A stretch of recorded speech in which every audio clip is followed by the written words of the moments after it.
অজু কইরা যদি কোনো লোক ঘুমায় তাইলে শয়তান তার কাছে আসে না। অজু করে যদি কোনো লোক ঘুমায় তার ওই রাতের ঘুমটা হয় আরামদায়ক, শান্তিময়। অজু করে যদি কোনো লোক ঘুমায়, অনেক সময় স্বপ্নের মধ্যে দেখবেন দুঃস্বপ্ন দেখে মানুষ, ঘুমের ঘরে চিৎকার দিয়া উঠে। যেই ব্যক্তি অজু করে ঘুমাইবে সে দুঃস্বপ্ন দেখবে না।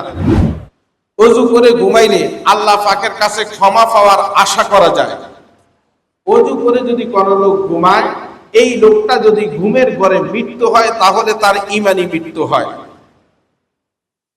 কোন লোক যদি অজু করে ঘুমায় তাইলে তার চতুর্দিক দিয়ে আল্লাহর রহমত বেষ্টিত হয়ে থাকে।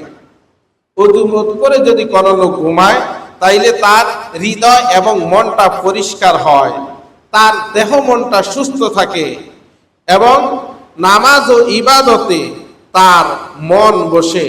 আর যেই ব্যক্তি সর্বশেষ অজু করে ঘুমাবে, ঘুম থেকে উঠা পর্যন্ত আল্লাহর ফেরেশতারা তাকে পাহারা দিবে। আল্লাহ পাক আমাদের সকলকে অজু করে ঘুমানোর তৌফিক দান করুন।